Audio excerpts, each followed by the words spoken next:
Hi folks, we're at LR Workshop. This is a Toyota Tacoma. Not something we get in Europe, I don't think. This is a modern four-wheel drive. In this video, I'm basically going to show you how all the off-road modes work, because I didn't know. And this bloody vehicle from the rental company didn't come with a user manual. And I've not had Wi-Fi to be able to pick up, download a PDF or something in the meantime. So I've had to figure it all out by myself, which is kind of fun. But I'm just going to run this through because I'm a total troglodyte, I'm a cave dweller, I'm a Luddite, because I use my 25-year-old Defender. It's got diff lock and it's got low range, and that's pretty much it. It doesn't have traction control, doesn't have any fancy bells and whistles. And bearing in mind I've done a lot of Grenadier videos recently, Grenadier is probably going to have something similar to this, because this is a 2022 model, so I imagine all 4x4s are kind of a muchness these days. Right, window up. Okay, so can you see that? Right, so got lots of buttons around here. We've got things like ESC off. You see that? ESC off. We've got the window controls and the wing mirrors.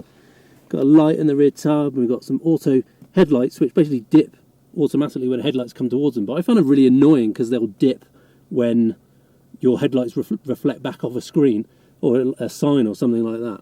So they keep dipping on and off, so they're really annoying. There's an inverter there. Blue one. What we got? Like speaker controls, I guess. And that one looks like it's ones that feeds you Pringles automatically. You press the button and you get 3 Pringles fed to you, perhaps. Other bits and pieces. This is for controlling the screen in here. No idea what that does.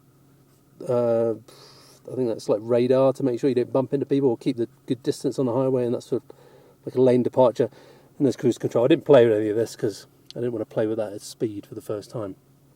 But anyway, we've got start and stop button, and then this is the little gear stick you'd have normally. It's basically a switchy knob, and we've got BSM. I can assume is black spot monitor or something like that. No idea what that is. Parking sensor, I assume. That's for opening the rear window. USB. I have no idea what that is. And cigarette lighter. Temperature controls. It's quite curious that temperature controls are right next to the four-wheel drive switch in there. Hazards, and then you've got this funky thing that shows you what the MPG only goes up to 30.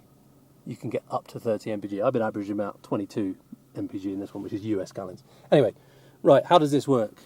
Okay, so I'm in my park, but imagine I'm just taking the handbrake off, got my foot on the brake down the bottom. It's an automatic, so naturally my left leg is going to be withering away over these few days compared to what I have to do in the Defender. Reverse, neutral. Right, we're in neutral, as shown on the screen there.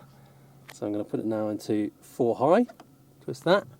We've got the green flashing light, and it's not on yet, but then I put it to drive, D, and now it's locked. So I can drive, basically. And it's locked the centre diff. We're in 4 high. So if I take a corner now, we'll get the scrubbing. Right, pause there. Go back into neutral. And then I'm going to go 4 low. Instead of just twisting this, I've got to push it in, turn it, and come back. I get a whole load of Christmas tree lights on here now. So it's telling me that VSC is turned off, and this one, vehicle stability control, ESC, DSC, whatever different manufacturers, which is the equivalent of that, I guess. So it's not going to try and brake depending on how you turn. That says traction off. Not entirely sure why. Potentially that's the thing that stops you emergency brake assist, that one down there. And then we've got 4 low. And I'll put it into drive, and I can drive. I'm now in low ratio. There we go. Right. It's telling me I haven't got my seatbelt on, but the seatbelt's not beeping. It's not beeping at me. I'm going to put it into reverse. We'll come back. So if I... Let's see.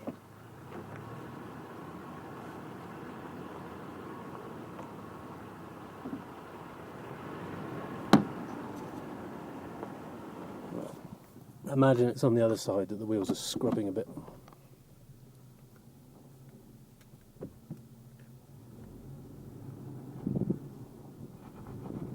You can hear them scrubbing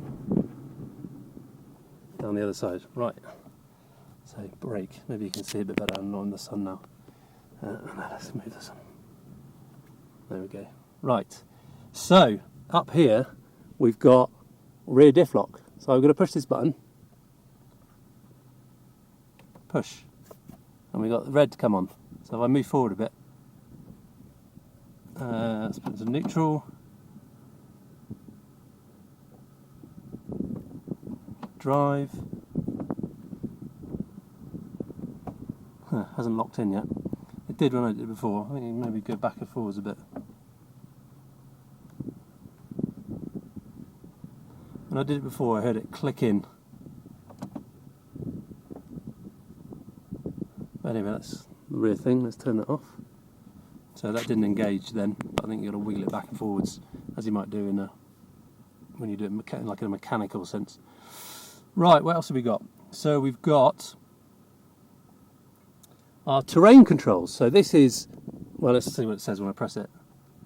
Multi-terrain select. I didn't know if it was like mud, something, and snow, but it's multi-terrain select. So here we go.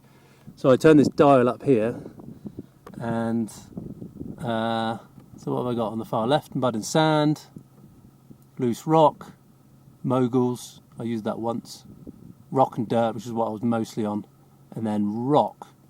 And I don't. This has got coils and suspension. It doesn't change anything there. But yeah, so I guess it's just changing throttle response or something like that. That most manufacturers would have these days. It's like terrain response in a Defender. And then here we've got crawl. I push that and it says crawl not available. Select four-wheel drive and drive. Forward. There we go. Clunk. We're in. Press the crawl button.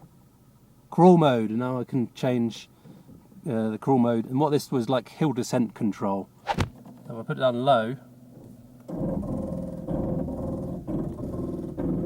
that's horrible. So I think they mean low speed.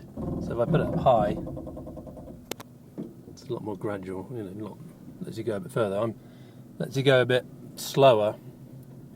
I'm in Synchro 1 at the moment. And you can hear it just sort of kicking in. I guess traction control's off when you're doing this. Well, it's essentially doing traction control, but just the opposite, stopping the wheels. Not for sure if I like it that much. It's a horrendous noise. I think I'll turn it off for the moment. There we go, turn it off. So if I now want to come out of all these modes, go into neutral, and if I go back to 4 high, here it'll click in and multi-terrain's off, so you can only use that in low range basically. And then if I go back to 2-wheel drive, just twisting, that's then coming out and it's off there. So that's all disconnected. The other thing I've got, which I have been using, is S mode, which I assume means like synchronous gearbox. So if I push this to the side, or drive first, push it to the side, and I can go basically manual gearbox up and down the gears. So when I was crawling up, I was mostly in S1, low ratio, 4 low, and just keeping it in the same gear to crawl along basically. Pretty handy. So it's almost like you've got a manual gearbox but in an automatic. But in reality, the auto's been very good off-road. It's actually been very good, and it's only been on-road that the auto's been annoying. It never seems to be in the right gear. If you want to accelerate, you've got to literally stamp your foot on the throttle to get it to accelerate up a hill. But off-road, it's actually pretty seamless. You just seem sort of push your throttle harder, which is what I experienced. The only other time I've driven a vehicle like this is a Discovery 4 on an experience day, and the rule there was just push the throttle harder and it will get up everything, and this did the same, to be honest. Anyway, that was a look at a modern four-wheel drive, because I'm interested in this. I've had a test drive been a passenger in the Grenadier, and they've got a gearbox very similar to this, and I've never really got to kind of play with all these things on my own terms. I had a go in a Discovery 4 about 10 years ago, but it's all rather easy, and it's kind of fun once you get to know with it. I mean, I had it in 4 low for a bit, and it was beeping at me loads, and I realised you've got to put it in neutral before you put it into 4 low or what have you, 4-wheel drive, which makes sense. But yeah, it's been really interesting, and you can see why people like this stuff, because it just makes off-roading really easy compared to me, where I've always kind of thought I like doing it the manual way with, you know, trying to use my skill and throttle control and clutch and brake control and all that kind of stuff. But I can see why people like this. And so you may have been a troglodyte cave dweller like me who drives Defenders and doesn't really know what modern vehicles are like. So maybe you learned something in this vehicle and opened your eyes a bit. And it certainly has with me. It's just to see what's going on here and how they all work. Give it a thumbs up if you want to, subscribe if you want to, leave a comment if you want to. Thanks for watching. Bye for now.